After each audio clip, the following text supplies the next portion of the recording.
Rock Show Critique presents one of our retro interviews where we go back in time and present an artist that we've interviewed in the past.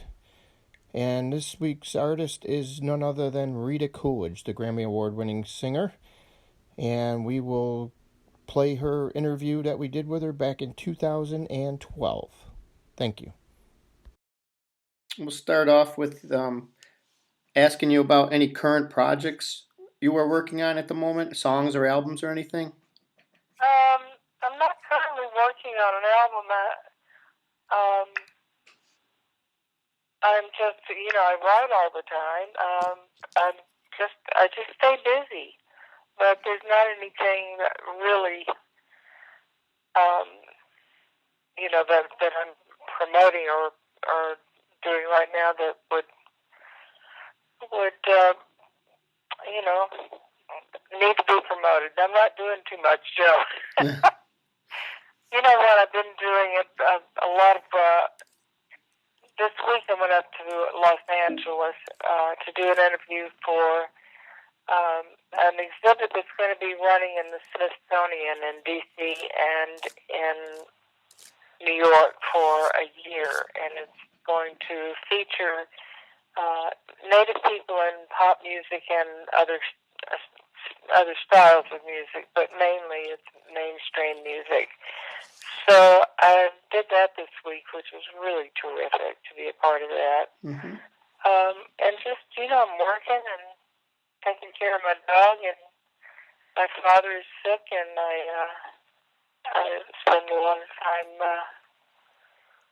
up with my family when I can. Mm-hmm. Okay. I was going to ask you what would you consider your greatest accomplishment to be in music?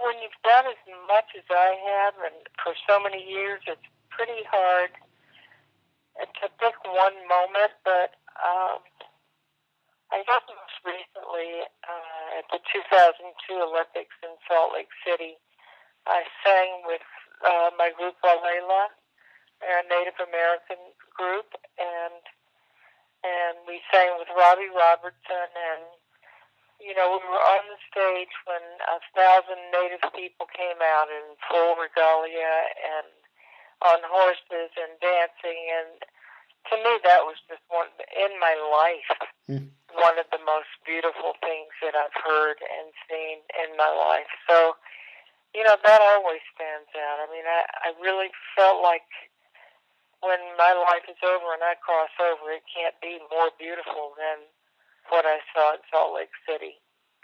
So I wouldn't have been on that stage looking out and all that beauty if I, hadn't accomplished some things in music. Okay. Yeah, it sounds like it was a great moment. It was really amazing. Robbie and I stood with tears in our eyes. It was just beautiful. Okay. What album would you say you'd be most proud of out of all the ones that you recorded? That's like, to me, not that you have favorite children, but, it's like the one you just did. You're closer to that one. I did enjoy recording the jazz album, which was the most recent album that I've released. It's not the most recent recorded, but the most recent released. And it was called Out of the Blues. I'm sorry. Oh my gosh. That was the name of my first jazz album. And So Is Love is the one that we released on Concord Records. I enjoyed that because it was challenging for me to go up to LA and record and work with these really accomplished jazz musicians. I was just challenged and honored, and it was fabulous. And of other records that I've made, of course I loved Anytime, Anywhere because it brought such great success and kind of set me on my path because it sold millions of records. Beyond that, I just love them all. I mean, there's none that I don't like. Okay. Throughout your career, obviously you've recorded a lot of songs by different songwriters and such. Are there any songwriters that you were particularly fond of? Any what? Songwriters that you were really fond of? Well, I think Chris Christopherson is a great songwriter. I was pretty fond of him.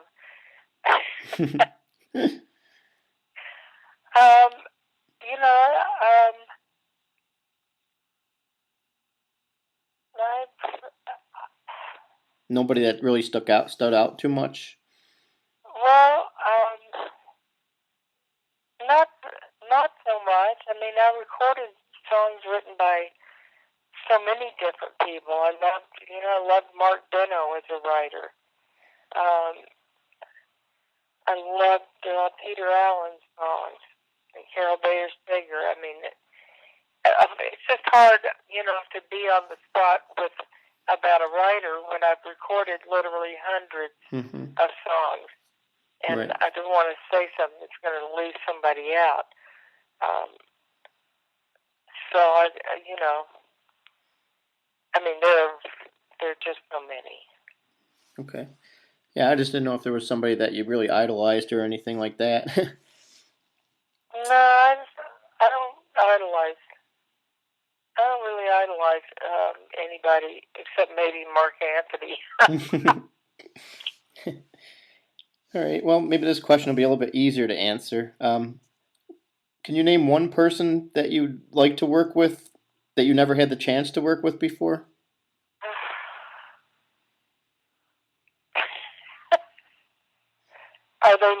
Do they need to be living? No, just anybody that you would have ever liked to really done something with, music-wise, over the course of time that you just never got a chance to as of yet.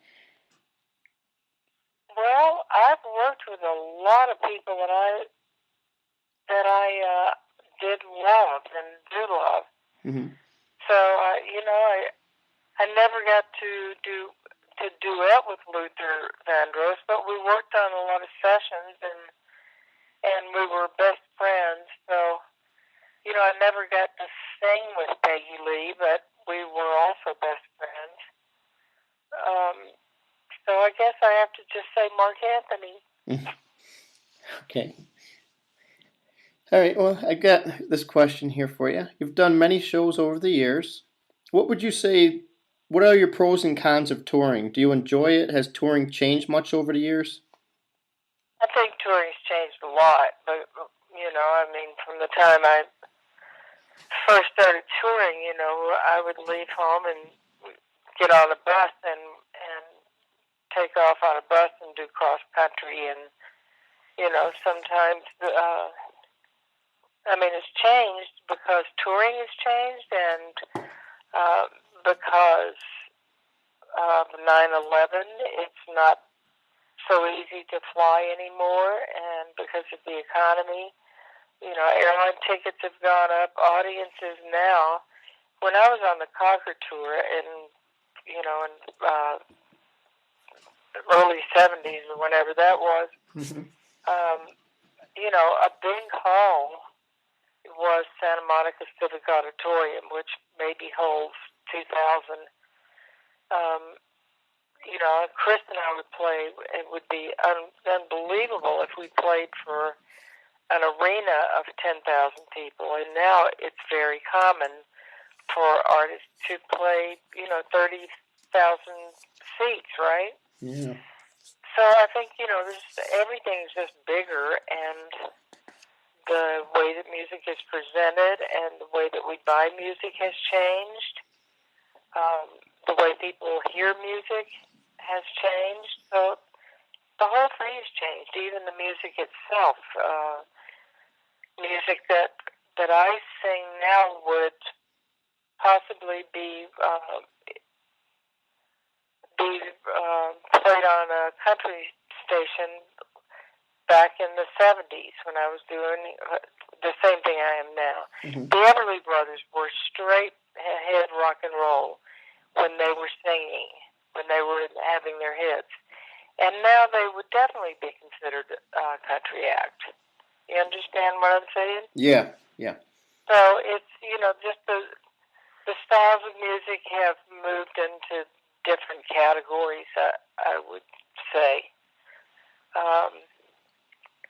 So touring definitely is different. It's different because I'm now what they call a heritage artist because I've been doing this for 40 years.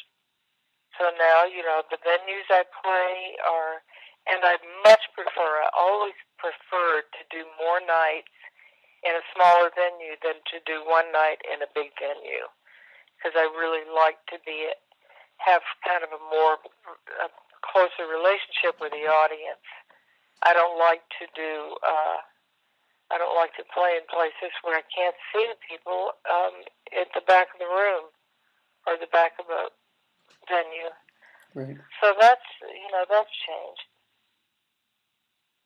But the bottom line and the best part of playing music and just being with the band on the stage is exactly the same, and it's even more fun now. Okay. Yeah, that's you're right, because there's a problem with the music nowadays is there's so many more classifications of music compared to back in the older days that it was more cut and dry of what it was. Nowadays you got so many subdivisions of generations and genres and stuff. Right. It's really changed in that aspect. And I can't even spell some of them. Basically, we're based out of Buffalo, New York. I'm going to be attending the show at the Allegheny Casino when you come in February. Do you have a story or memory from any visits to Buffalo at all when you came in the past? No. Do you remember? Did you ever come here before? I don't even know if you. Of course I've been there, but after 40 years, I don't have a story for each town. I do.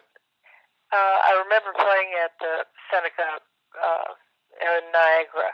Oh, okay. And we had a great time. They're always. I love to play casinos because I like to play for Indian people, and a lot of the audience, of course, is non-Indian. But I found that my experience in upstate New York and where there's a greater Native presence, that there are more Native people at the show, and that always makes me happy. For Indians to play at Indian casinos, I think it's a brilliant idea. But I do look forward to it, and we are going to be playing. It's close to Valentine's, so we'll be playing some Valentine's music. I think it's a Valentine's show. Okay, yeah, it's a couple days before. Yeah. So without giving anything away, what can we expect when you roll into the casino? What can we expect to get for a show? We'll be doing, I learned a lesson a long time ago, Joe, when I went to see Luther Vandross in the Hollywood Bowl, and he had a new record, and he didn't play any of my favorite hits. He just played the record. Mm-hmm. So after that, I became acutely aware that it's my job and my commitment to play the songs that I know people want to hear. So we'll be doing, the former hits, of course, and be doing maybe one or two jazz tunes and some Valentine music and some Indian music, and we just mix it all up because I've done, in my life, in my career, I've done so many styles of music. So that's what we're going to be doing. That sounds like fun. I think people love the show because it is eclectic and it's extremely musical, and I do have the best band on the planet.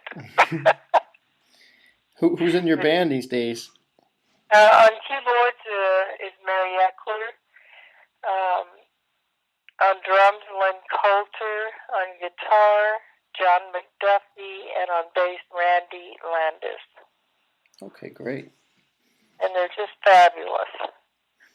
And it's just my favorite part of the time that I'll be gone away from home will be that hour that we're on stage is going to be, for me, the bomb. We haven't sung together since before Christmas or played together, so I'm excited. For me, that's a long time.